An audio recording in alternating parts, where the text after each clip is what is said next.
6:22 here on Breakfast Television. It is estimated that 300 young people in York Region have to find ways to survive on the streets every night. They simply don't choose to be homeless. Our BT correspondent Megan Young joining us this morning. You spent a night out on the street to get the feel of what it's like to be a person who is homeless, right? And it's a frightening situation. What was it like for the night? It was, well, first of all, I have to say, this is a mild night. I think we really lucked out. Last year, I heard that there was snow, there was slate. Someone described even their backpack being like a turtle shell covered in ice. So I want to acknowledge that it was, for the most part in winter, it was an easy night. But there were points where we were walking on Yonge Street on the road. There was no sidewalk. We had to even cut through into a park, which was isolated. We should tell people where you were, too. You were up in York Region, right? For Newmarket. For 360, the group?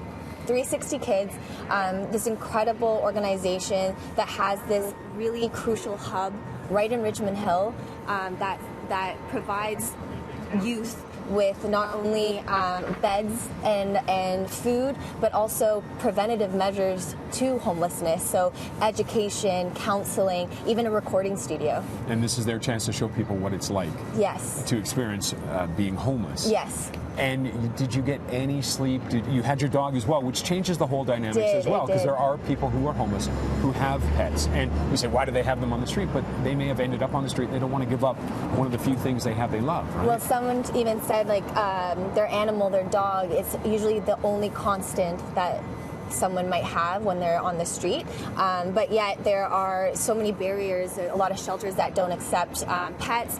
There actually is I forget the name now, it escapes me, but there is a pet store in Newmarket that will provide free boarding once in a while, just because they understand how important these animals are, they're beautiful creatures, but also to the people. So it was a little difficult, but I did not get a wink of sleep, so I apologize if I stumble or I'm slow. It's okay. Yeah, I'm very, I can't imagine these youth maybe not sleeping or having very disruptive sleep, traveling a lot and then going to school, you know, and trying to be functioning people during the day. I'm barely functioning now. And that's the difficult thing too in York Region is the space, the spreader. To get to places, it's difficult, and there aren't many places where you can find a little alcove to stay warm.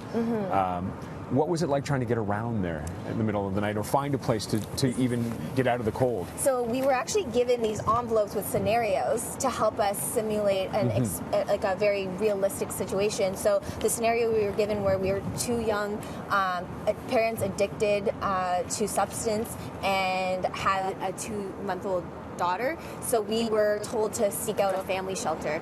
But at all the shelter, we went to 2 shelters, both didn't have beds. So then we had to figure out from there what to do. So we were on the bus, we were riding the bus, and we went to a Tim Hortons and stayed there for a bit. It was tricky. It changes your perception of a lot of things, doesn't it, Megan? Thank you very much for joining us this morning. We'll let you go home and get some sleep, and I'm sure you are going to appreciate your bed a little more today, right? I will. All right. Thanks very much for joining us. Let's head up now to Jordan in Airborne.